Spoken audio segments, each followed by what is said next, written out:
Hey, everybody. Sorry. What's up, everybody? Welcome back to the island. Or if this is your first time listening to us, welcome to the island. Grab a coconut or a banana. If this is your first time listening to us on the season finale of The Mandalorian, what's up? Why? But thank you for being here regardless. I'm Andrew. I'm Adam. And we are the Castaway Brothers. Sometimes. Other times we're just brothers, and it sucks. I hate it. Also, Angela's back with us once more. Once more. I'm also a brother. Are here. Yes. Yes, you are. Cool. We did it, guys. Season 2 finale of Mandalorian. What's everybody's thoughts? Very mixed feelings. I have to agree. I'm gonna let you start, Andrew, because you were saying something. I liked the episode overall. Mm-hmm. I cried. Understandably so. But overall, I thought it was a pretty good episode. I have thoughts about individual characters that we can talk about later if you want. But I definitely have thought. Overall, I think it was a very good episode. I'm debating if I think it was better or worse than the first season finale. But overall, very good episode. I think they did really good with a lot of things. There are definitely a few things I would have changed, and I'd say 2 major complaints, and that's about it. All right, so while Andrew's got Sorry. share. Okay. It was not cooperating with me anyway. So, Andrew, what do you think of the episode? Just how low I am. I think, I'm gonna have to agree with you guys. Overall, it was a good episode. I liked season 1 finale better, I think. Mm-hmm. Also, season 1 finale, we had those 2 scout troopers that were just great. Yeah. They could not hit the can or whatever it was they were shooting at. That was fun. That was great. So I don't think I like this as much as the season 1 finale, but Because the scout troopers. Yes. I mean, I thought mostly. he made that clear. That wasn't a question, it was a statement. Yeah. Okay. Yeah. Okay. Yes. But no, it was good. There were certain things that I didn't like, certain things that I really liked. So we'll get into that here in a little bit. I'm going to start off the bat and say it's probably not a great sign that I've forgotten half of what happened this episode. I'll fill where I can, but I'm definitely going to need somebody else to help a lot with the recap. Andrew, stop messing with the chair. I don't like how low it is. Just get used to being short. It's not that bad. Says the one that complains about being short all the time. Since this is a podcast and they can't see us, I am short. Very short. I am short. She makes an ant feel good about themselves. Listen. Also, if you've ever seen a fantasy race like halflings or hobbits, Angela's the inspiration. I actually have a sweater that says I'm not short, I'm a hobbit. I rest my case. Go ahead and apologize in advance if you happen to hear Nate's son in the background. He's I apologize nothing for Disney. Oh no! I just for if it gets contributing. I'm sorry if they can't hear him well enough. Okay, fair. I love that kid so much. But yeah, he's here and playing around in the background in his room, so you might hear him. Anyway, so how did we start the episode? All right, so starting off with the recap, they're chasing a Imperial cruiser. Yes. Cruiser? The shuttle, Imperial shuttle. Yes. With Enslave 1, they it's got the doctor guy. Yeah, the doctor dude. Yeah, that's right. Which and once they board them, they mention that he's a clone engineer. Yeah, or something clone like that. engineer. So I wonder about that. Mm-hmm. I do have I wonder if that has implications about what they're trying to do with Grogu. Because possibly. I am thinking, all right, they're definitely trying to make artificial Force users. Right. But with him being a clone user or a clone engineer, I'm wondering if that is their only goal. See, I personally, I don't think that's canon, but part of me, my mind kind of goes to Starkiller from Force Unleashed, and I wonder if something like that, like basically because make after an ultimate weapon and then just make 70 of them. Yeah, because after the first Starkiller, they just cloned him a bunch. Yeah. True. So, which I did like that they referenced that in the new trilogy, the Starkiller base. A loose reference. Yeah, sure. Yeah. Of course, I think Stark- Luke's original last name was Starkiller, so 100%. that's also part of that. Also, But, it can kill stars, so like. I mean, you're not technically wrong. All right. Okay. But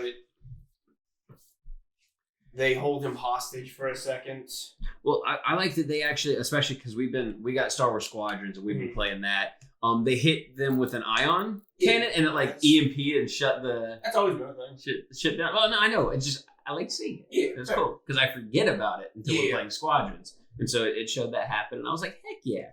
So that was fun. They get on there, and one guy's immediately like, "Whoa, I don't want any trouble," and the doctor's just like, "Please don't kill me. Like, I'll tell you whatever you need to know." And the other pilot puts a gun to the doctor's head, like, like, no, not doing this. The other guy's like, whoa, take it easy.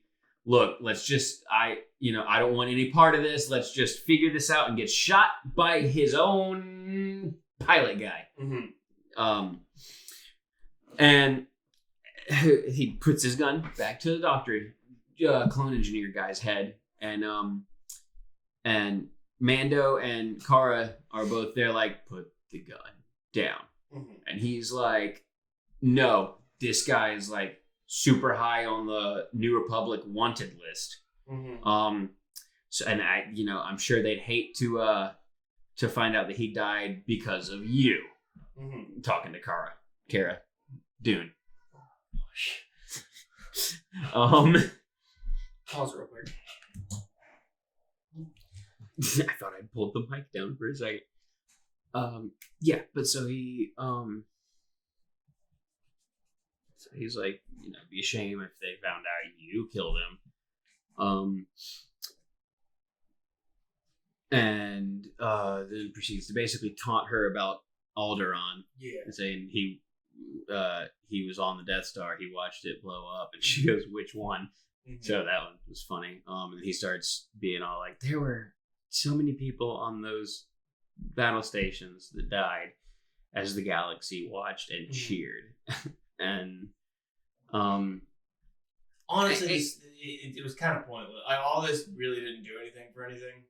No, there was not really any payoff later on in the episode with it or anything. It just baited her until she shot him in the face, which she was already gonna do. So well, no, she gave him a chance to put on the blaster, but he kept edging her on, so then she shot him in the face. I mean, fair. Still, it kind of still did nothing. That was one of my favorite parts of the entire episode. Why?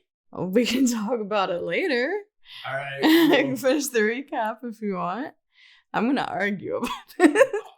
I accept that, but like, as a scope of the whole episode, it meant nothing. Well, I also love that the clone engineer or whatever was like holding the side of his face afterwards. I did enjoy that. As though he got hurt. As No, though like first grazed of him. all, you actually see burn marks on his. Really, I was looking in the next scene when you see him and he's showing them the plans and everything. I did not At see least in anything. that scene, I swear I saw burn marks. But at the very least, a bullet type thing just went off right next to his ear. At the very least, it was loud. Okay, that's fair. Sorry, go ahead. oh, just because I love her character. I've never been a huge fan of the actor's acting, but I think she's badass. That's the best acting she's ever done in this entire series. I'll give you that. I'll give you that. I still don't think it really went anywhere, but at the very least, I agree she did good in that scene.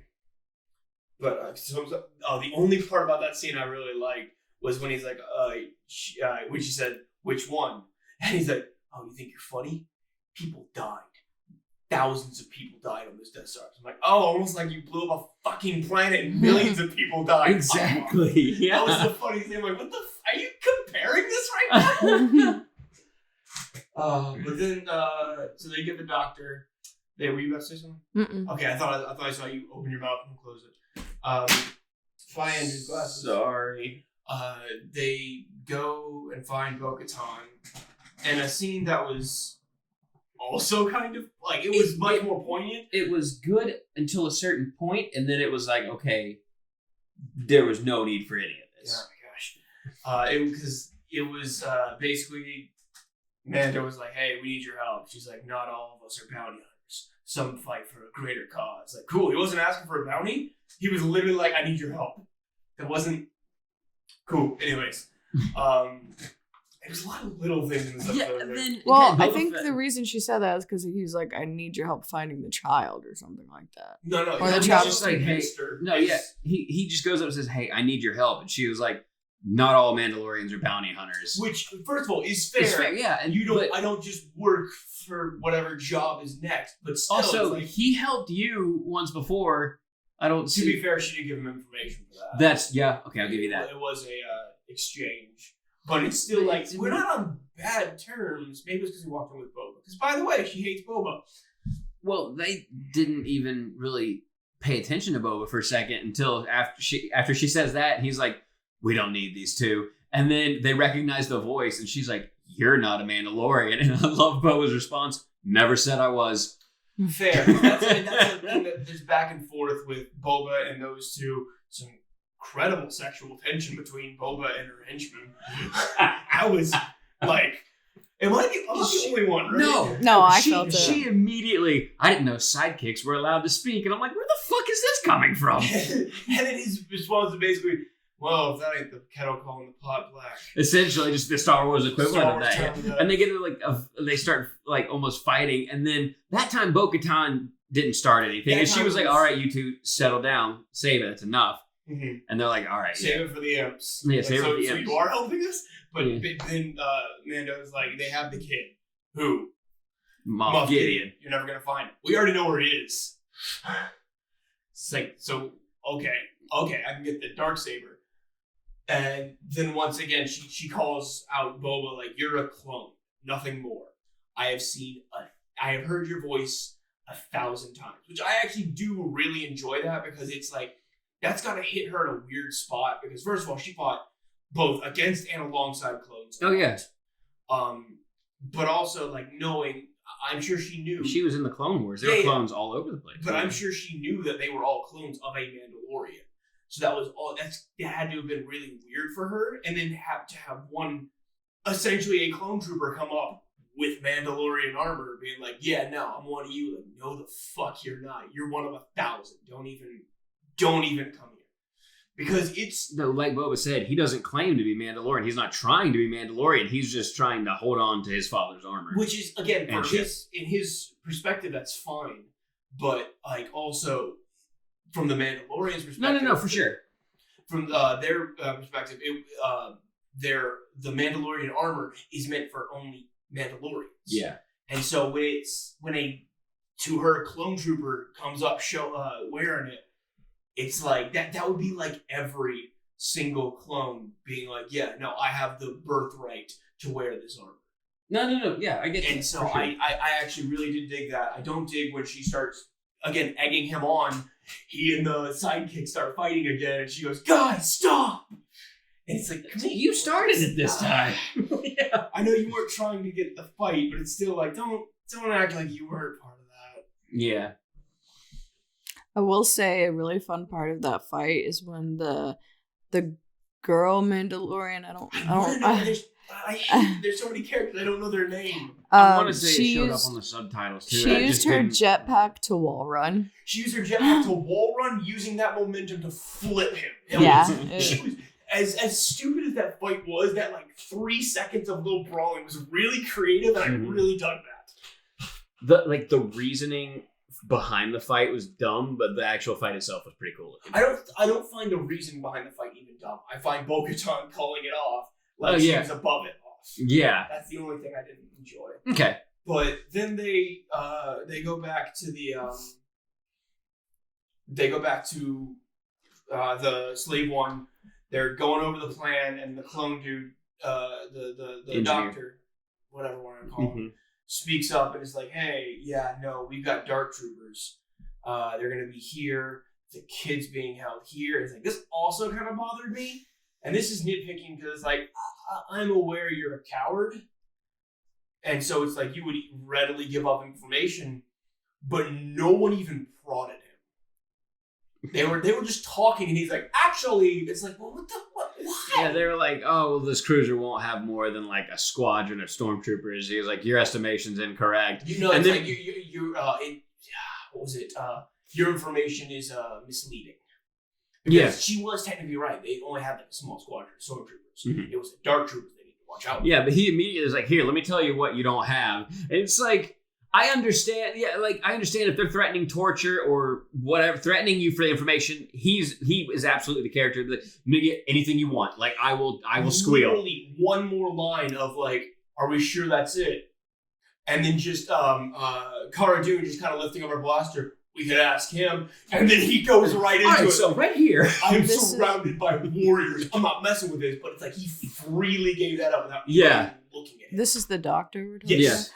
Well, if you remember in season 1, isn't he the one that straight up told Mando, like, "I'm sorry, I didn't want any of this to happen to the child." So maybe he wants them to save the child. Maybe I have to watch that and do that again. So. yeah. But still, it's like, Because he immediately, as soon as Mando goes in, like, "Please no, he's just a child. Like, chill for a second." Yeah, he was. I want the child back. Yeah, he was gonna protect he wanted to protect the child from Mando. but then I don't think he would still be there if he didn't think at least the Empire would take care of it. No, I think he was still there because the Empire would kill him otherwise. That's what I get from his character. I don't know. That's kind of an either. That's like either. Then I need a line about that. I need a line like, "Why are you helping? This kid didn't do anything. The Empire's doing terrible things. I can't say what because of X plot reason." It felt like we were missing a piece of motivation for that character. Exactly. That's all I needed was either a push from the rest for his cowardice to show, or a reason for him to freely give it because he wants to Exactly. keep Grogu safe or something. While I do not disagree with your assumption, I don't want plot reasons to have to be assumed. Mm-hmm. I want to know why. Anyways, I can agree with that. again, nitpicks. They jump out of hyperspace with their cover being that they use that Imperial shuttle in the cover is that under attack by Slave One. Yeah. Pretty much they end up landing in the cruiser and just go guns blazing. The plan is go ahead. I'll go over the plan real quick. The plan, like, they had Slave One chasing them, and so they went into the little launch tube thing and they're like, hey, help us. And they sent out some TIE fighters, which the TIE fighter launch sequence was actually really cool looking. Mm-hmm. I really enjoyed that. That's also going to be a problem with this episode for us, is it's a lot of really cool visual stuff that's really hard to do justice through words. Yeah. Like the I'll get to that. Mm-hmm. So anyway, they get onto the ship, and then Boba Fett takes out like the 2 TIE fighters that were successfully launched before they like crash landed in the ship. Right. And then he takes off, and he's like, "Y'all, good luck." And so then they get off, the 4 girls, the girl squad, mm-hmm. Who were fucking awesome and absolutely badass. This is one of the things I was talking about. Like, they go through the ship, taking out stormtroopers left and right, and it is so cool, but I don't think I'm going to be able to. It's hard to describe it without. She shoots one, she shoots another. Cara Dune's gun gets jammed, that leads to one of the funniest interactions. She's just like there in the elevator, she's just kind of banging it. Yeah, and she's like, "Are you sure you don't need help? Are you sure you don't need help?" Slams it on the ground here. I think I got it. Watch out. Excuse me, and like because it's this giant minigun. Yeah, it's like it's huge. like an LMG or some type thing. Like it's a very doors heavy open and she just fire. rips into him. That was really good. But the plan was for them to go to the bridge to try to take find out Gideon. all the forces on the way to the bridge, and then Mando sneaks out behind them, to divert, shut down the Dark Troopers, and get to the kid. Mm-hmm. Everything goes pretty bad, pretty quick. I mean, not really, I guess. Everything goes good for the four of them. Yeah. They take out everybody. I love the scene where they're going across the bridge thing, and the guys come out, and the two Bo-Katan and the other Mandalorian just jump off the bridge, and the Sniper and Cara Dune like take out those guys really quick, and then more come up behind them. They're like, freeze right there, drop your weapons, and they just kind of turn around, and then the two Mandalorians come up and take them all out in a second. It was awesome. I loved that. They made their way through. I loved the shot where the stormtroopers like peeking through the little hole in like the cargo or whatever. He's trying to get a good, quick, sneaky shot. The sniper just sees him, ducks, shoots him right in the eye. Oh, that right was through the eye shot. of the mask. It was There's such like a good shot. that is like a lot of really cool action and really good shots. Really good choreography. Oh yeah. Also, whenever the minigun is jammed, she starts using like a bat. She just starts using it as a club. That was pretty cool. But Like, I know Sniper is Boba Fett's sidekick, but I really want Sniper to just team up with Cara Dune. the more I see them together, I'm like, this is amazing. Do more of this. Absolutely. Sorry, I cut you off. No, them two together is just really great.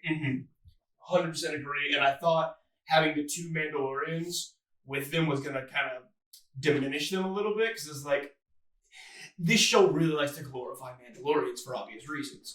And it's like, so I was like, you got, first of all, Bo-Katan is going to just wreck. And all of them got really good screen time and really equally badass moments. Yeah. And while they're doing that, Mando is heading the other way to go try to save Grogu and shut down the Dark Troopers on the way. Well, he sneaks. He gets to the Dark Troopers and sees that they are coming out, and the doors open. So he goes, puts the little Access tube? I don't know what it's called. Something like that. Puts it in the thing to close the doors, and it almost closes, but one of them gets out. After it like holds it open for a second. It's a really cool shot of its face coming through. Mando lights it up with his blaster. It does nothing. It punches him across the room. Yeah, it comes out. Mando struggles and sees just how tough these things are. If he did not have that Beskar helmet, he'd be dead. Yeah, it's punching him repeatedly in the helmet, and it just keeps denting into the wall because the Beskar won't dead. Definitely got a concussion. He absolutely has a concussion. And thank goodness for that Beskar spear, because he sends it right through like the neck of the droid, like rips its head off. After the fight was really good, but after a grueling set, he finally gets it. The others have been starting to punch through the door, and right before they can finally make it all the way through, he sends them out in airlock. Yeah. And that's the last we see of them. End of the episode. No. And that's my biggest problem. There weren't enough troopers. So Mando continues on. He takes out 2 stormtroopers outside of the brig, the cell. Opens the door. Pausing. So when the strike force had gotten to the bridge, Gideon was not there. Yes. Continue. Yes.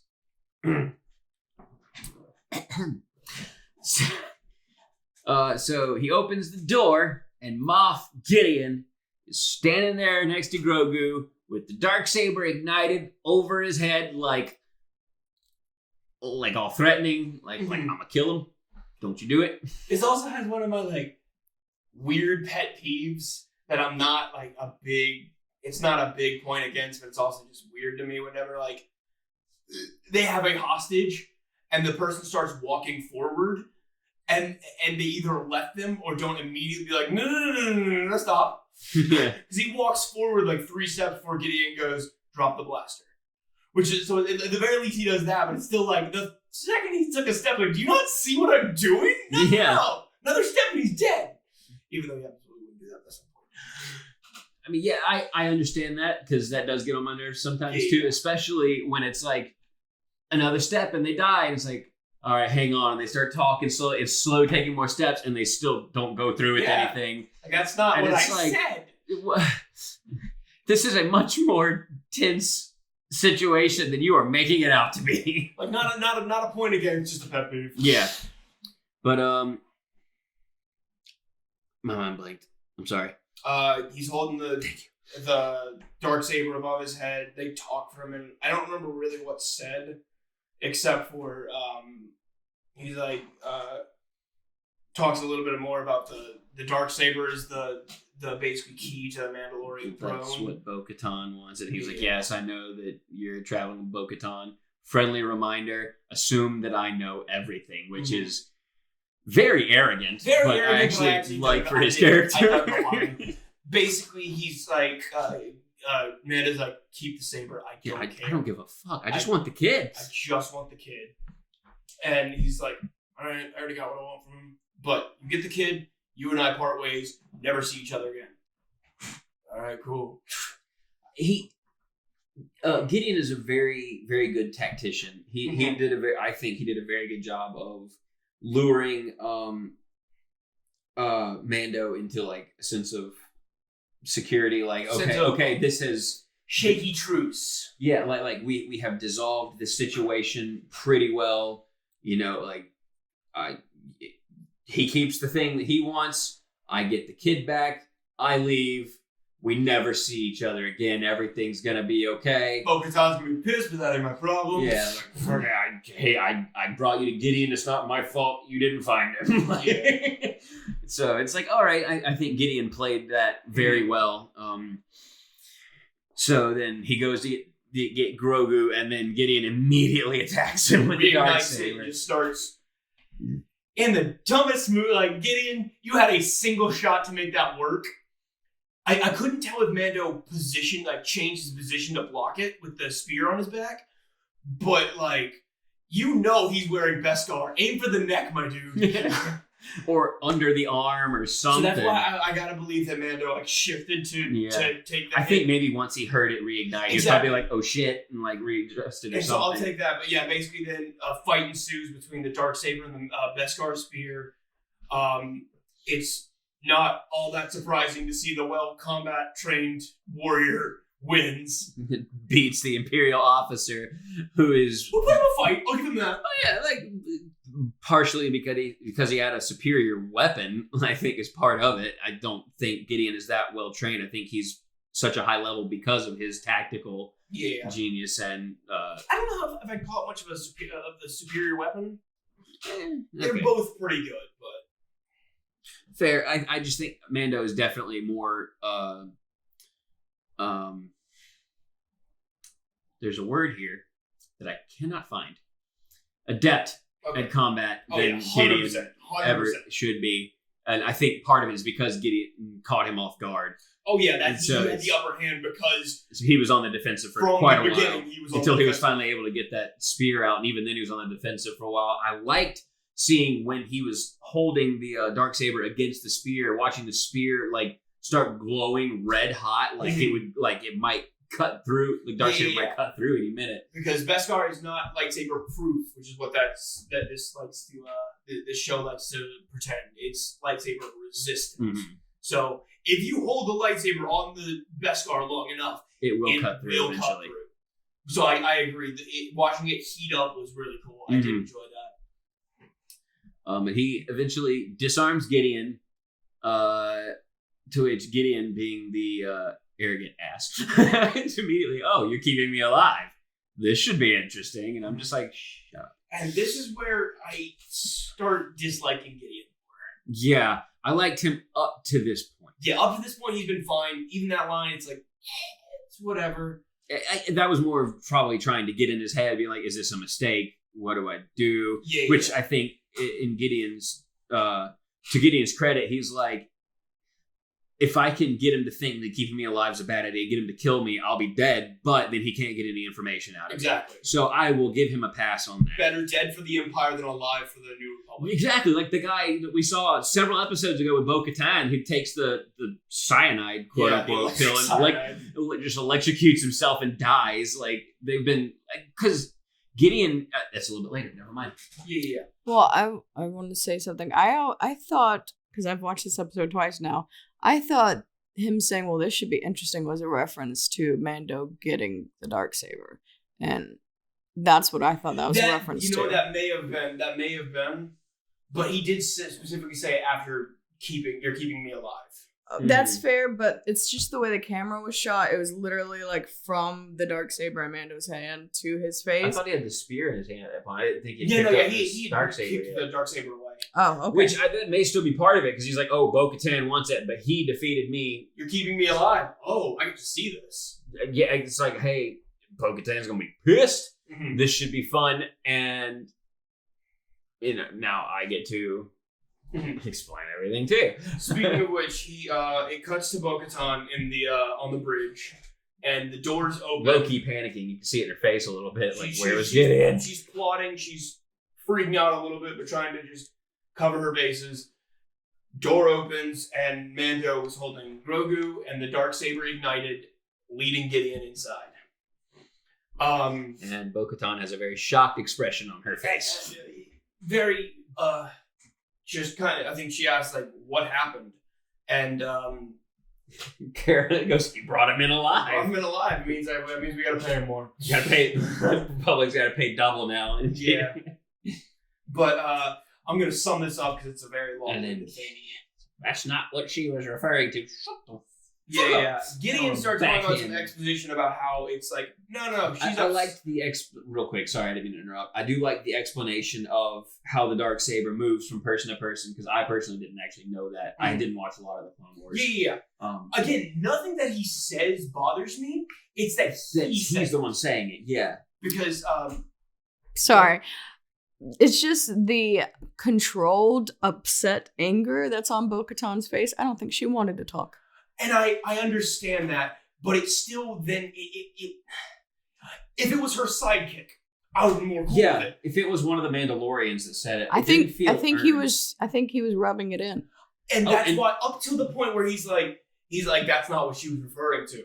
And then looks at her and goes, "You can kill him now and take it."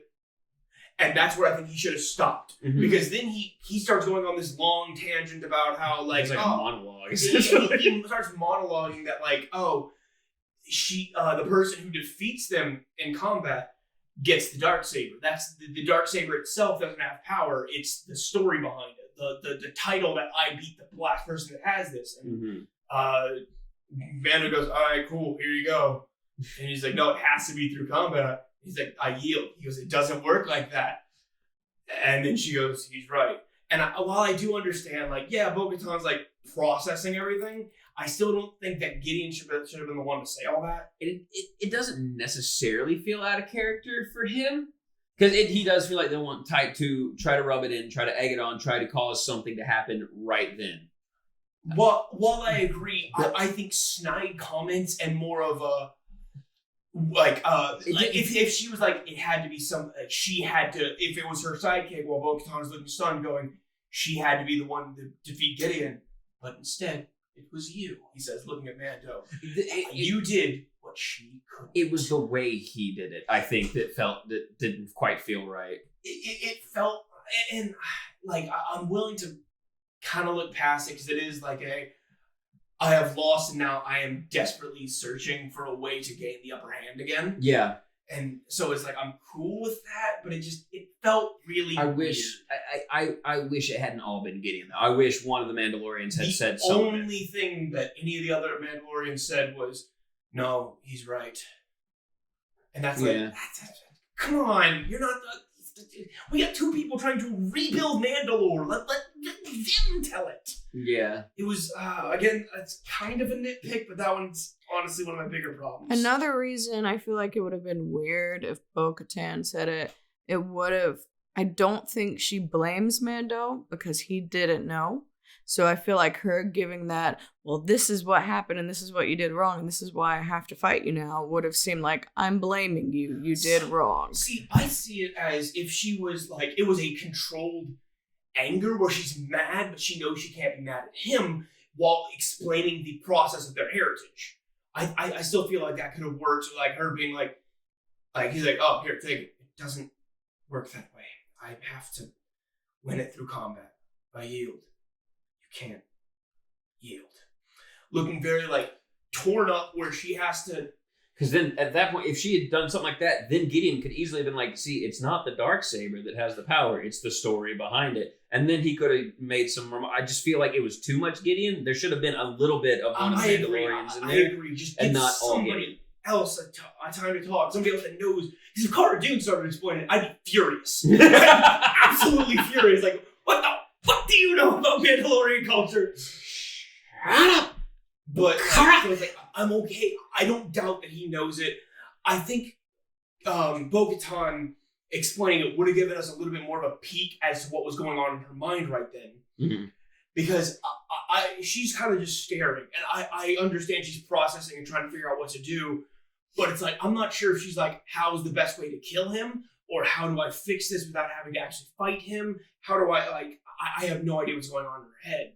And just a small peek into there, I think would have been really good. Which honestly leads me to believe that Gideon, because he knew Bo-Katan was with him, was like, okay, the other Mando is going to be going for the kid. Like, that's clearly why he's here. And she's here for me. So if I go where he is, I can put up a fight, but he'll disarm me. He'll get it, and that'll cause disputes between them. Best case, I win, have the kid get out. Mm-hmm. Worst case, I lose. He has the Darksaber, they fight each other. I still... assuming he lives. Live or not, Yeah. it's a spit in the face to Bo-Katan. Yeah. Because I he was highly there doubt Bo-Katan's not going around, where's Gideon? And he doesn't hear about it. Mm-hmm. I believe it said in season 1 that Gideon was on Mandalore when the Empire invaded or something. He was on Mandalore at one point. Mm-hmm. So he has been a thorn in Bo-Katan's side for a while. Because, they probably killed the last person that had the dark... Wait. No. Darksaber wasn't there yet. I don't know. Because Maul had the Darksaber whenever the Empire took over, and he was gone. And then whenever... I know Sabine had it at one point. Kanan and Ezra went to Maul's lair to... Don't worry about it. Ezra found it like, what's this? Weird. And then basically gave it to Sabine. And so I have no idea what happened after that. Okay. But all that to say, good exposition, just a weird delivery. Yeah. It's like I don't hate anything that was said. I don't doubt that he would know it. I feel like it should have been divvied up. Because everybody was just sitting there kind of letting him talk. And which, especially with some of these, like Cara Dune, some of these characters would absolutely be like, shut up, imp. Like, and again, shut your imperial mouth. If he was trying to do it and somebody shuts him up and then somebody else takes over, I'd be more okay with that. It was weird that just, especially this specific group of people, just sat there and let him. Yeah. Anyways, we've been on this subject way too long. Unless anybody else has anything that's not repeating to say. If anybody's still listening at this point. If any of us have anything they want to add that's not just what we've already said. No, I mean, I'm surprised if anybody has... Because we've been on it for so long, it's lucky if anybody's still listening. Basically, they get blips on their radar. People breach the shields. They're like, how many life forms? 0. I lied about the Dark Troopers being gone. You lied to me? Yeah. I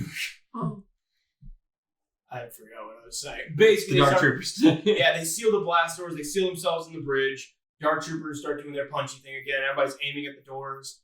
Gideon, for a long time. Gideon's just like, hey, looking at Mando, like, you know how this is going to end. You guys are going to put up a good fight, but it's going to end with everyone in this room dead, except me and the kid. Also, he gets knocked down and kind of hides a blaster under his cloak, which, after a bit, he kind of lights Bo-Katan up, and I don't get the point of that. Because she's fine. Like, why did we do that? Cara Dune, after that, knocks him out. Well, because he actually gets surrounded by Cara, Go ahead, keep going. the other Mandalorian and Sniper, and after he lights Bo-Katan up, and then almost shoots Grogu, and Mando dives in the way, and which was cute scene. I know that he absolutely dad mood. Yeah, he absolutely was like, I will gladly lay down my life to keep this kid alive. But also wearing bulletproof armor. So yeah, but he looks around and sees that they're all pointing at him. They're like, put the gun down. He actually puts it up to on his chin and is about to shoot himself. I'm like, you're not taking me alive. Not Bo-Katan. Cara Dune knocks it out of his hands and then knocks him out. Mm-hmm. And I was like, yeah. And like, I love seeing Cara Dune knock him out, but like, I feel like that still could have been done after he's like, only thing that'll be left is me and the kid. And I got a slightly elongated stare at Mando where he starts smiling like he's won, and then you just see, boom, get knocked out. Everybody kind of looks at Cara. He was talking too much. Something like that. No, I disagree because I think it meant more that he was about to kill himself and she stopped him. I really like that. I agree, but still, like the entire lighting Bo-Katan seat up, like most of that was, it all amounted to nothing. I think that was one of the few times that Gideon actually panicked because he didn't do that until after he looked at the monitor and saw who was coming. Oh, did he? I thought that was while they were still doing that. Because it was they were punching and then they stop punching and they pull out their guns and turn around and he realizes they're not punching anymore and he started trying to like, what the fuck is going on? And this and the ship, the X-wing, you see an X-wing fly up, guys, and they're like, hey, oh my gosh. Like, they're like, hey, who are you? What is it? Identify yourself. Incoming craft, identify yourself. There we go. Jesus, good that should God. be hard to do. It should not have been. But, and no response. And they're watching the monitors at one point, and they just see somebody hooded and cloaked coming down a hallway, and these all these dark troopers start attacking them, and a lightsaber ignites, and you're watching it through a security camera, so it's black and white, so you can't tell what color it is. Which they actually did a really good job. I thought they were going to keep that up, and then literally the next scene, you see the green lightsaber going down the hallway, just with the black cloak, the black hand. Guess who? But so Luke shows up, everybody. Wow. And then he's like starting to panic and like, what's going on? Because they're all in stunned silence at the moment. And he actually turns and looks at the monitor for a second. And he just sees, lightsaber flourish going through all the dark troopers. And he's just like, oh shit. And then just kind of grabs the thing and then starts shooting at Cara. And I think Bo-Katan. And I think he was actually trying to get them to kill him.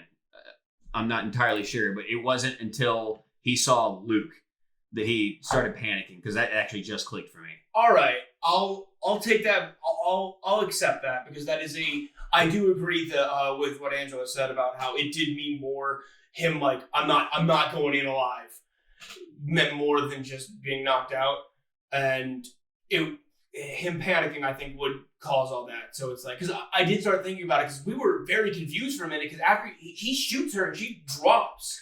I thought she was dead. I thought he had managed to hit a weak spot in the armor or something. And it doesn't show her. And then Grogu goes up to the monitor and kind of touches it whenever you see the Jedi doing his thing. And Mando just kind of looking at him, and nobody acknowledges it. I'm like, is she okay? Yeah. It doesn't even. So I was very confused. They end up opening the door for Luke, and then it shows them all standing there when Luke walks in, and you see Bo-Katan standing up just fine. I think she stood up and started aiming at the doors again, because they were all still very much aiming at the doors. But basically, Luke goes up. It was really weird though that they did not address that. If whether or not she was okay, like I guess we were supposed to assume because she was wearing Beskar. Yeah, and like, but it was still just weird. There's kinks in Beskar armor. Oh yeah, it can absolutely still be hit in the right places, especially if you know where to hit. Like I don't know, somebody who's studied a lot of Mandalorian culture. Mm-hmm. So even just a scene of her sidekick running up like, "Are you okay?" and just like, "Yeah, you want to hit the Beskar." Cool, would have been fun. Mm-hmm. It's like it felt really weird to just not acknowledge it. Like, she's fine, don't worry about her. Then why do you show her getting shot? Mm-hmm. Anyways, and then Luke goes up an elevator, and there's just a hallway full of the Dark Troopers. And it is basically a mirror of the scene from Rogue One where Darth Vader just systematically takes down the room of rebels. Mm-hmm. It's just that, but green. Yeah. And it is gorgeous. Basically, he gets to the door, Mando opens up the door, hood flips back, and it's CGI Luke. That was rough. It was not bad. At first. Like, whenever you first see that they basically did what they did with Leia and Grand Moff Tarkin in Rogue One, and they just CG'd his face to look like young Mark Hamill. And you can tell it wasn't really good. It does look good. The face shape's not quite right because they had to use a body double or whatever. But it wasn't terrible until he started talking. The mouth moving, something about it looked weird to me. And maybe that was just maybe I was looking too close. I don't know. No, I agree. There was definitely something a little off. It felt a little awkward there. And I'm gonna get into the whole my whole opinion of Luke being there. In a bit, but basically he then he tells Grogu, like, come with me, I'll train you. Grogu doesn't move, and Mando looks back at Luke, and he does ask to be a Jedi or whatever, but Mando's like, he doesn't want to go with you. He goes, no, he's waiting for your permission. It's like, and the most touching scene in the entire series, he holds him up and he's just, you gotta go. This is your kind. This is one of your kind. This is one of your kind. He's gonna help you. I will see you again. I promise. I promise. And Baby Yoda kind of touches his helmet, and Mando takes off his helmet in front of everyone. Like you saw the hesitation last episode when he took off his helmet. Like, I have to do this. I have to do this. Yeah, there was no hesitation. There was no hesitation. No look in his eyes. Just takes it off. So he can see Baby Yoda with his own eyes, and Grogu can see him without the helmet.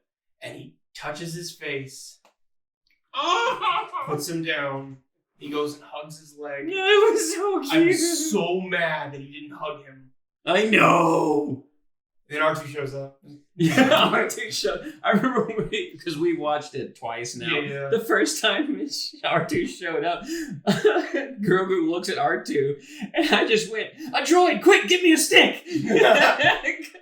Because when you first see Yoda in Empire Strikes Back, he and R2, he's trying to grab something, or R2's trying to get it back, and he just starts whacking on R2 with his cane. And it's just. I was like, oh, that would have been so funny. Yeah. We were all like going, all right, do the happy wiggle. Yeah, do the happy wiggle. Happy wiggle. Because he goes to the 2 legs instead of 3 thing, and he's looking down, and he leans down to look at him, and then he starts doing the little wiggle thing, and I was like, yes! It was cute. Luke picks up Grogu, looks at him for a second, looks at the rest of them, and says, may the Force be with you. Turns. I think he looked directly at Mando and said, but at the very least. Like, the second viewing, I think I interpreted it slightly differently, actually. So that last thing, I think he looked at Grogu, and much like Ahsoka sensed his attachment. But also just his feelings and everything. She could kind of sense his thoughts somewhat and know kind of what it was he was trying to say and everything. I think Luke looked down at him and realized how much that Grogu truly cared about Mando as well, and was trying to comfort Mando and like, may the Force be with you, like a thing like, I will take care of him type thing. Possibly, I can see that. That's how I felt. To me, it almost felt like he's like, please let me leave. There's so many of you. You're all looking at me very intently, and I would like to leave now. That's also just probably my introverted ass interpreting that. Yeah, because if you think about the end of A New Hope, there's a ceremony where he gets a medal for blowing up the Death Star, and he's just like smiling it up in front of everybody, and it's fine. In the Return of the Jedi, there's a giant party, and he walks off alone. Well, to say goodbye to his father. That's not the point. But yeah, no. Because then he goes back to the party when Leia comes and checks on him. But it also could be like, you guys are strangers. You kind of mean nothing. It's just kind of a, may the Force be with you. At the very least, he said it very quickly, and that felt weird to me. Yeah. I'm reading into something that's not there. I'm on Team Andrew. I thought it was very heartfelt. What up? It was good. It was good. I feel like he's reading too much into it, but that's just me. I don't think so. I think you meant 2 against 1, sir. All right, I can see it. You're voted off the island. All right. So why are you still here? We both agreed about Gideon. You were like, no, because I was right. You weren't though. 2 against 1. Anyways. Oh, am I here by myself now? I don't want to be on the island alone. I'm too extroverted for this. I need company. We're going to start an introvert podcast. Neither of us wants to show up and interact when we're doing it. So the podcast just died. He walks back into the elevator. It's just music swells. Mm-hmm. You got Grogu and Mando just kind of looking at each other one last time. Mm-hmm. The elevator door closes. Cut to credits. As soon as the elevator door fully closes, it fades. Mm-hmm. Or not fades, but cuts. Yeah. Let's go ahead and get this out of the way. There's an after credit scene. Yes, it was so cool. Jabba's palace on Tatooine, mm-hmm. and Bib Fortuna has taken over. Because Jabba's dead, because Leia dead. choked the shit out of him. Yeah. I was very, very concerned for a second. It's like, why are we seeing Jabba's palace? And it was active. There were Gamorrean guards. I'm like, I swear to God, if Jabba's alive. He was like, Jabba's not still alive, is he? I was like, he died. I know, that's the problem. He was like, he's like, no, Adam, he died. I know! That's what I'm saying! Bib Fortuna's there. He's fat. He has put on some weight. But somebody kind of kills a few of the guards. Very reminiscent of Luke. Yes. Like the way they came down the stairs and like them dying coming down the stairs. It was and fun. a sniper. I saw her name. We will learn her name. I saw her name whenever Bo-Katan was giving out orders. I forgot what it was. But he's kind of like, can I help you? And then Boba walks down. And Bib Fortuna's like, oh my God, Boba! What's up? I thought you were dead. I thought you were dead. Like, how are you? And gets shot. Boba, without saying a word, blam! Shoots him. Sits in the throne. And Sniper just sits on the arm of the chair. Sits on the arm, grabs some alcohol or whatever, takes a sip, and then it just says, Book of Boba Fett will come December 2021. Ooh. So Boba Fett's getting a spinoff, I'm boys. excited. I cannot and wait. girls. All right, so I want to talk about two of my biggest things. Go for it. What's her name? Finnick.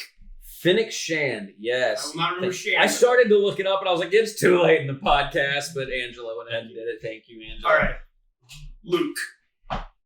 I want to start off by saying this is, I think, the best portrayal of Luke we have gotten outside of the original trilogy, if not ever. The portrayal of Luke, they did him justice. They did him. They showed off how powerful he is with the Force and how skilled he is with the lightsaber. Because it barely ever looked like he was trying, and I loved that. He was so cool, and it was so good. I got spoiled that he was in there the day it came out, so I was mad about that. But still, seeing his X-wing fly in was pretty good. And I think he looked the CG about 75% of the time looked really good. I don't think he should have been in there. Same. I have to agree.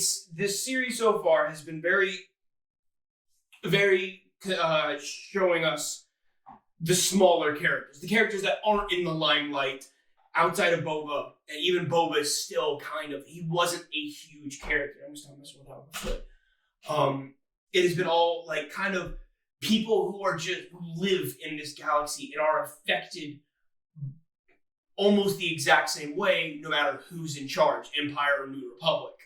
So when Luke came, it's like, that feels weird.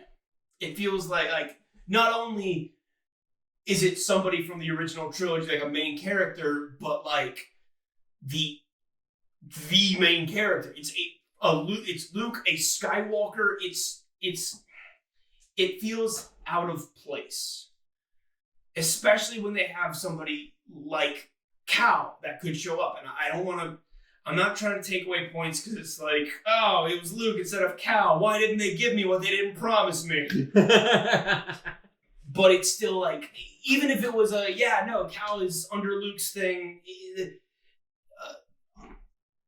a messenger from Luke, something, just, I already know he exists right now, and while I am curious as to what he's been up to, that's not this show. Mm-hmm. I I personally think it could have been Ahsoka and Cal, and Ahsoka is kind of like, yeah, I sensed there was trouble, so I brought this guy. He's a fucking ambassador for Master Skywalker. He's here to take Grogu. Mm-hmm. You don't get quite as much of a fan response, I guess, or like as much fan service with that. Right. But it still, I think, would fit the show better. I agree. I agree. I had that same kind of problem with it. Mm-hmm. I thought either Ahsoka or Cal or both being there instead of Luke. Luke is just too... He's too powerful. He's too powerful, just too big of a character to really fit this small-time show. Because this is supposed to be a very like street level, tiny part of this galaxy. Mm-hmm. Like part of what all is happening in this galaxy is this show. It's not supposed to be much of anything. It's just the adventures of this one guy, and he found this Force-sensitive kid. And then it's just how it's affecting the people around him, most of which were original characters or Mandalorians. And Ahsoka, but I'm not playing Ahsoka. And it's like, because now it feels like, oh, we're in a big threat with the Empire. You know who we should probably let know? The guy that can literally take care of it. It's not our problem anymore. When the Empire is the antagonist, the guy who dismantled the Empire is the obvious one to call. And it feels like either, all right, why don't you call him? It's one of the problems with the MCU where it's like you can't really have big threats and not have the entire Avengers. It's like, okay, in this Thor movie, when the entire universe is at stake, where's Iron Man? Well, why isn't he being called? Oh, he wouldn't do bad. At the very least, he would help. Yeah. Like, it feels weird because then it's like that they now have him, because even if it's like, he doesn't owe them anything, he'd still like to know about the Empire. Mm-hmm. If the Empire was still trying to operate and like trying to rebuild itself, Luke would absolutely want to know and be like, look. At the very least to tell Leia. Yeah. Because like that may not be his thing, like, I don't care about politics, I'm doing Jedi stuff. But my sister, however, is very much doing politics. She is very much a politician. Exactly. Also, it leaves the like, all right, is this a one-time cameo or are you going to be a regular character? Because if you're going to be a regular character, we're CGing this character throughout a season at least. And it's like, it was good because he was standing still and didn't have a ton of dialogue. And when he was moving around, he was hooded the whole time, so you didn't have to like worry about the CG on his face. So unless they're gonna find some weird workaround, like he wears a mask his entire time, except for very key moments, like you gotta either show why he's not training him, we're either not gonna see Grogu anymore, or they're gonna have to do the CG the entire time. Was he CG the entire time, or just when he took off his hood? Just when he took off his hood. Okay. And so you don't see his face until he takes off the hood. Which is that their workaround. No, that's what I meant. That's what I meant. Like, was he, like, when he was standing there talking, CG'd? Or, because the only time I saw Mark Hamill is literally the second he took off his hood, and then it kind of faded from there, and I saw an actor. Was he CG? It was still CG. That's my problem. Once he started talking and everything, once the face has to move, it throws it off. It's because it's like, I see a Mark Hamill lookalike, but it is absolutely still the same thing. Mm-hmm. Okay. And because like they could just, oh, he's always wearing a hood. Why? That's stupid. I honestly don't think we're gonna keep seeing him. I hope not. I highly doubt it. But it then brings up questions of, what about Grogu? Well, he's training, so I training. won't see him for a while. Okay, so you don't think we're gonna see Grogu for a while? Mm-mm. Okay, because that's actually one of my other things is the way this ends. I'm not the biggest fan. I think it was really good. I've been debating this for a while. I don't dislike it by any capacity, but I'm not a fan of ending kind of on weird. It ends where it does because it knows it's getting a next season.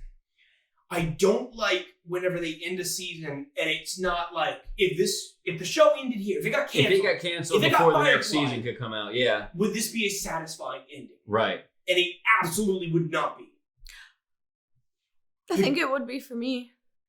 Because we know Grogu's safe and getting trained. Cool. What about Mando? What about What's Mando he doing with now? The Darksaber? The Darksaber's a threat to do it like that. I need a little bit of resolution and declining action, like where it's just what was Mando doing before Grogu? Bounty hunting, and but would he go back to that? Especially now that he's taken his helmet off in front of people multiple times. He's not allowed to be in that because he was a foundling. He was part of a different Mandalorian creed than Bo-Katan, who is Mandalorian by race and not by creed. So that would bring up problems because that's all he's ever known is the creed and bounty hunting. So if he did try to go back to bounty hunting and ran into them, and if they found out or whatever, that would bring up problems. He would no longer be able to wear his armor. They would strip it from him. You're about to say something. Yeah, but don't you know it's the Baby Yoda show? So all I care about is Baby Yoda getting a happy ending. You mean the marketing ploy? The death glare I'm getting right now. I was sitting here like, oh yeah, bring up your completely legitimate point. No, I see your point though. No, because in my mind I was like, no, this is great. What are you talking about? Oh no, you're right. It's because I think we usually are some of the time. Were there one more episode just to explore the characters a little bit more, how they're feeling, what's going on? That would be the perfect ending. I'd be down. But I need a little bit of closure. Thank you. It's just I saw you searching. Yeah, it's just it feels really. It's a cliffhanger. It's a cliffhanger that isn't really a cliffhanger. It kind of is. Yeah, because when is Bo-Katan going to try to take the Darksaber? I said it is a cliffhanger that isn't really a cliffhanger because we weren't left. I didn't need to on the edge of our seat, like what is about to happen now. But it's still like, okay, but how does this affect Mando? Where does the story go from? All right, cool, and right. It's like it feels like there's while last season it's like that was the perfect ending because it's like I now know a goal, I know more about this, I'm excited to see the next one. If it cut off there and never showed another episode, I'd be like, that sucks. But at the very least, that was conclusive. It was good enough that I could. The ending was because he was still like we knew what he was up to now. He's like, even if we don't get to see it, we get to imagine what he's doing next. He's looking for Jedi, and then in our minds, he found Mace Windu, who is still alive somehow because reasons. There's a lot of people that are theorizing that Mace Windu is still alive, and that first of all, that people that he was going to show up in the Mandalorian. Upset that it wasn't Mace Windu instead of Luke. I'm like I don't like to talk bad about opinions, but that's stupid. That's so stupid. I love Mace Windu. I love Samuel L. Jackson. I love Mace Windu. The only reason I'm like, I could possibly believe he's still alive because Darth Maul also had a fall similar to that and he was still alive. So maybe somewhere out there Mace Windu's still alive, but I'm not getting hands. A robot hand. It was just one. But I'm not really getting my hopes up for it. I'm not expecting it ever. I would be super, super jazzed if we saw him, as a Force Ghost. Yeah. Because then it's like, yeah, you're dead. Of course you're dead. Even if you're not dead by combat, you old as fuck! Mm-hmm. The kid who was kind of young whenever you were still alive and that killed you, his son is now a full-grown adult. You're dead. Oh, yeah. You're dead. You're dead or in a wheelchair. If he's still alive, he can't. He's a lot like Yoda at the end, towards the end of the original trilogy, where he's walking around with a cane too. Yeah, I'll kick your ass. Yeah, you will. Oh, look at that! But it's like I hate you. I even said to end it, another line that would have just see Slave One kind of finally flying back around and just you cut to Boba just. Did you find the kid? And we did. Cut. I would have liked that more. I don't know why. I just don't think it's necessary. I don't think it's necessary, but it's, again, I think it's like with Bo-Katan explaining a little more. through dialogue, you get to peek into their psyche a little bit. And it helps, and just like, because I don't know, I guess I don't know what Mando is feeling right now. Is this like, is he like, I don't know what I'm going to do now, or this hurts, but I'll move on? Or is it like, I have just made the biggest mistake of my life, I have no idea, I'm not a big fan of the ending. I mean, some of that may be personal preference too. yeah. Fair. I mean, he achieved the goal he's been going after for a long time, so he's probably just like, probably sad, but also like trying to figure it out on his own. So that's maybe why he's not like, well, now I'm gonna go do this, because probably has no idea. And again, I'm cool with that. You But can even say just fuck, like, it's okay. No, I can't. I'm innocent. but even just like, Luke leaves and he just kind of sits, still just staring at the elevator while they start having conversations. Like Bo-Katan's like, or the psychic's like, now what? And then Bo-Katan just kind of looks at Mando, who is still just staring at the elevator. Just a little bit more than the second Baby Yoda's gone, it's over. Fuck, is this the Baby Yoda show? I don't know, something about the elevator closing and it ending did Again, it for me. While I really like that ending, I feel like it would be better if it wasn't the end of the season, or if the after credit scene had more to do with our main characters. Yeah, I could see all of this as the after credit scene. I wouldn't want it as the ending. I think. Yeah. See, something like that.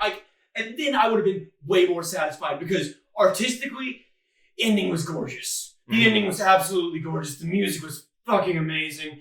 The cutting to black and the frame that the elevator closed was goddamn beautiful. Yeah. It was so good. Visually amazing. But it's just like, story-wise, I have to wait a year to know anything now. Yeah, like again, at the end of the last season, at least we knew, hey, Moff Gideon is still alive and has the Darksaber, first off. And second, we know where we're heading. We know the goal of the main character. Yeah. His goal has just been accomplished.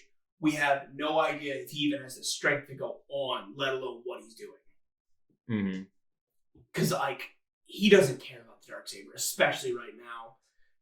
That's all Bo-Katan. That's going to become definitely a plot point in the next season. But, at this point in time, Mando don't care. Mm-mm.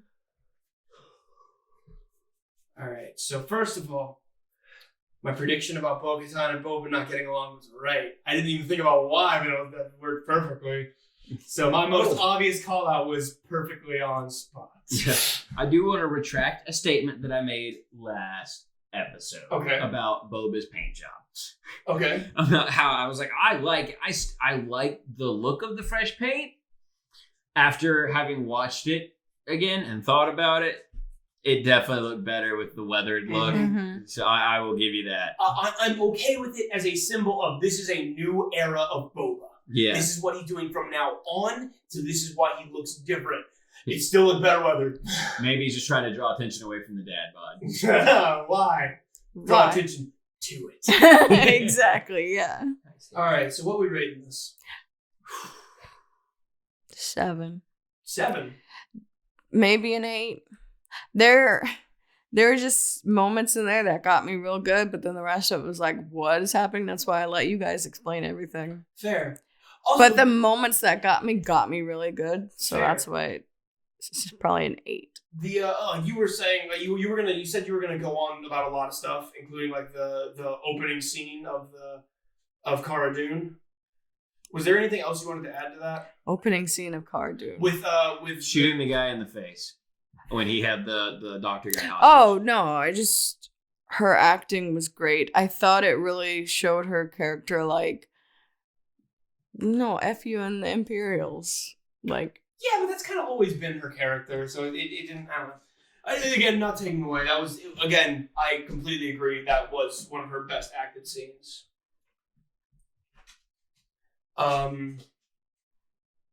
Yeah, Andrew. I don't know.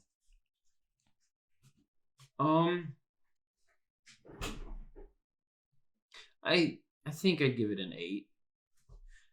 As far as season finale as a whole, with this and last episode, just did not satisfy me as much as season 1 did. I think I probably need to stop counting last episode as a part of the season finale. And True. I'll enjoy it more. Mm. But so 8. Yeah, I liked the action, the choreography, the visuals, everything.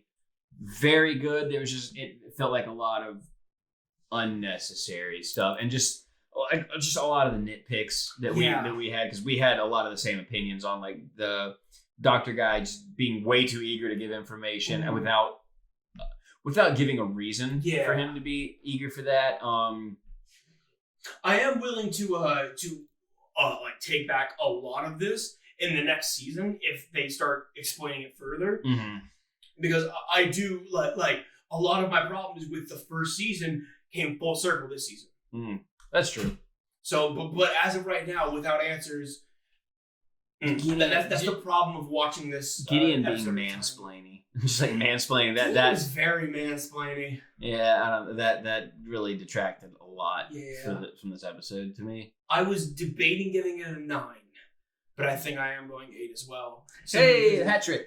Because it was like action was superb. Like you said, the moments that hit you hit hard. They hit hard. And it was a very, like, there are a few threads that I am now very curious to see next season coming up. I want to know if we're still going to see Grogu or if that's basically him for a long while, because that's another thing. I don't know how they're going to do that and make it interesting and keep the feel of the Mandalorian with like a lot of Jedis, but at the same time, I don't know if it feels like the Mandalorian without Grogu. I don't know if they're getting rid of their cash cow. Yeah, like that's what's making them advertisement money is Mandalorian, like literally and Baby Yoda. Anything with Baby Yoda on it is selling so fast. I literally wrapped my presents in the child wrapping paper. There you go. Wrapping paper, action figures, like plushies. Like I've seen purses, backpacks. Mm-hmm. Like Baby Yoda's on everything. I have right now. Enamel pins. I have a plushie. I have a T-shirt. That is making Disney, Star Wars, and therefore Disney, a lot of money right now. And there's absolutely nothing saying they can't keep selling it. But it's like, after, I feel like if he's not as prevalent, it's not going to sell as well. I think we'll probably... I don't know. I'm torn about whether or not we'll see him. Because like at the same time, like unless something interesting's happening, I don't want to see him. Like I think maybe we won't see him until like mid-season. I've seen Jedi training enough. I don't need to see it again. Mm-hmm. But at the same time, I don't know how to bring him back into the Mandalorian fold without him being a trained Jedi. Something dramatic may happen. Wherever they are may get attacked. And that's why I'd be cool with them getting attacked and somebody fleeing with Grogu. Like, I don't know, maybe Cal. Sorry, go ahead. And then they flee like, I know the one place you'll be safe. You were safe here before, you'll be safe here again. Dropping him off with Mando, and then like, I got Hightail. Take care of him. I don't need to say that, you will. Unless all the stuff with his blood and the guy being a clone engineer, unless they cloned him. That's what I was thinking earlier. Why only have one marketing ploy when you can have lots of them? Because then, to me, it makes me care less about him. No, 100%. Yeah. And I hope that if they did, one. It's only like one, and then it's like, well, then so I'm kind of okay with that. I'd also be really cool with Dark Grogu. He's like Grogu, but evil. Honestly, I know what I want for my next birthday. That plushie. Dark Grogu. So Grogu is just a black robe and yellow eyes. And yellow eyes, yes. And he steals your food without asking. He definitely doesn't listen to no. Oh my god. Because regular No, Grogu he's wasn't. the one that says no. That's where it comes in. What if I told you? No. You're not Grogu. Dun, dun, dun. I guess we can't really make predictions. unless we're going next season, and I'm not going to. I'll do it. All right, go for it. Okay, so I changed my mind. I said earlier we're not gonna see Luke or Baby Yoda again. I changed my mind. Okay. Probably around mid-season we're gonna see them because I don't know if something's gonna happen or what, but Grogu's gonna come back. Shot in the dark. What's the event that causes them to come back? Wherever they are gets attacked. Okay. Or like whoever's training him has to go help with something else. Something like that. Okay. And Mando is going to feel so much shame he's gonna stop wearing his armor for a little while. And then That's a bold claim. and then Bo-Katan is she's like not happy with him right now, so she's not gonna immediately be like, no, just come over here. You can still be a Mandalorian with us, because she's still gotta defeat him. Yeah, especially like the last person I want to invite when I'm rebuilding my home world is the one that could take it away from me. Uh-huh. Yeah. So, but eventually, I don't want to say she's gonna show up like in 3 different episodes and try to fight him, because that just seems so silly. I definitely agree. I don't think it's gonna really be like that at all. I had another prediction and I can't think of it now. While you're thinking, I'm gonna actually piggyback off that, Mhm. because I'm gonna say she tries to fight him nearly immediately. Like, listen, I won't kill you, but we have to fight for it. And he's like, I don't care. But he's broken. He doesn't. He agrees. Like while I don't regret it, I've broken my creed. I'm not a Mandalorian. I don't deserve this. I can't just take it. I don't care. Take it or don't. Whatever. And so, like, that's going to be her frustration of why she doesn't fight him immediately, is because he just won't. And without a proper challenge and match, she can't take it back. That's the I have another theory. Oh my god. He took off his helmet. He can go get that lady from that one village. Hey! That one lady. One that definitely already saw him without his helmet because he took it off in front of a window. I'm sorry, that part still bothers me. Yeah, no, that still bothers me too. I did have one other thought. I don't know how wild this theory is, but what if instead of Bo-Katan not accepting it, she's finally, with how broken he is, she's like, there's no chance I'm going to be able to fight him and get this. She's like, fine, accepts it. And she and her little sidekick are like, we're just not going to, I beat Moff Gideon. Much like he's like, whether he wears the armor or not, they have to carry that with the weight, knowing they don't deserve it. And then she does something later on that he goes against. And so he comes in there and he's like, look, you did not fight me for this. You did not win that fair and square. You do not rule Mandalore. I do. Fuck off. God, I don't think he's that assertive. But It depends on how heartbroken and everything he is about Grogu. Fair. Do we think we're going to see Boba Fett in the series again? No. No, I don't think so. He's getting in his own show. Like, maybe a cameo? Yeah, I think we will see him one episode in the series. It will not be next season. But like, we're going to see him again, I think. It'll probably be like almost a crossover episode where it's like, hey, I need this. Boba and Mando seem to be on very good terms. So he's like, all right, listen, I'm a crime lord now, so you can't just take it. Do this for me, and I got you. You can have this resource, this information, my help or Sniper's help, but you have to do me this favor first. And like, I feel like Mando and Boba have worked with each other and helped each other out enough at this point. They'd be willing to like look the other way for the other one. Exactly. To help each other. Like, hey, I need this, where I can get one. And he's like, I've got one, but I need you to do this for me. Yeah. Because this and this. And they're like, cool. Be right back. Or like, hey, you just blew up a smuggling ship that belonged to me. We good? Watch yourself. Yeah. You look like you were about to say something. I just, for some reason, when we were talking about the cameo with Boba Fett, I just had an image of Mando flying in his ship, and then Boba flying in his ship the opposite way, and we just turn and we look at each other. Just fucking Fast and the Furious. And they're just like, yeah. It's been a long day. Speaking of which, he doesn't have the Razor Crest.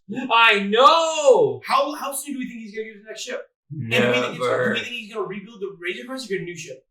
No, I don't think he's gonna rebuild the Razor Crest. I think he's gonna get a new ship. I think they're gonna try to More marketing. I think they're gonna try to get something new. You can push out new Lego sets if he has another ship. Exactly. Also, if he's gonna 'Cause stop people are gonna bounty wanna- hunting, he won't need anything that crazy anymore. With Fair. all the But we also don't. Yeah. So you think no Razor Crest as well? Mhm. All right. But no, yeah, I think because I think there are a lot of Star Wars fans who want, like, whether it's Lego sets or models or whatever, you know, probably I know I would love to if I could ever start getting my hands on them. I would love to collect different Star Wars ships, and so I would love to have more than one ship that the Mandalorian flew, like from the series. So if I already had a Razor Crest or knew I could still get one, and they blow up the Razor Crest, I'm like, oh, new ship for me to get. Bring in another one. Let's go. And I think Star Wars is well aware of that enough because people will buy up anything Especially Star because Wars. it didn't, like, the Razor Crest served its purpose, so it's not like wow, you sold me this toy of something that was, it's first of all gone, and second of all was in like 2 episodes. I don't want this. Yeah. It's a much more like, no, that was a big part of season 1 and 2. Mm-hmm. Also, I thought it was really cool that ship had a carbon freezing chamber really in it. cool. That was fucking dope. And an efficient way to collect your bounties. Mm-hmm. I have a theory about what Mando's gonna go do. Okay. It just popped in my head. He's gonna maybe go help Kara with whatever she's doing because she's like Marshall now. At the very least, she has drive, and he's like, I don't know what to do. Mm-hmm. Facts, you I know? can see that. Because he's probably angry at the Empire right now because of what they were doing to Grogu, so he would probably be down to also go after them. Probably a little angry at himself for letting Grogu go. Fair. But I can definitely see him being more angry at the Empire. Yeah, you know, yeah, for sure. testing on his son. Especially because he doesn't want to put blame on himself. Be like, who wants to be mad at themselves? That's a horrible. I hate that feeling. The first God, much full rather have somebody else episode, to vent that. first full episode is probably just gonna be Mando being all, Mopey. oh, why did I do that? Why I disgraced myself? Why did I let my son go? I love that she's minding like the walking while saying this is a conversation he's having with Cara, dude. Yeah. Or Carl Weathers' character, who I still can't remember his name. Fuck. I think that's gonna end it though, because we went way longer than I thought. Yeah. We've been doing good about that. These last couple episodes, we've just had a lot to talk about. Yeah. But thanks for listening, guys. Thank you so much. Make sure you go follow us on Instagram at Adam. What's our Instagram? Our Instagram is Angela just came up with something else. Let's hear it. I just remembered the first time when Luke showed up. I was like, if we see Grogu training, if we do, if we do not get a Baby Yoda piggyback ride, I'm gonna be highly upset. But I don't know why that just popped in my brain. At Castle Brothers Podcast. Guys, show Angela some love. If you haven't already, go subscribe to her YouTube channel at Fictional Fangirl. She is fabulous. Yeah, and she runs our Instagram for us. She keeps that going, and we are very appreciative. Follow their Instagram or I will find you. And, wow. Stay tuned. We should have another episode coming up in a couple weeks. We are going to be talking about Monster Hunter with our friend Kareem, who knows more about Monster Hunter than anyone else we've ever met. Says the two boys both wearing Nogu shirts and necklaces. We love In Monster the Hunter. meantime, We love you. Stay weird, and we'll see you next time.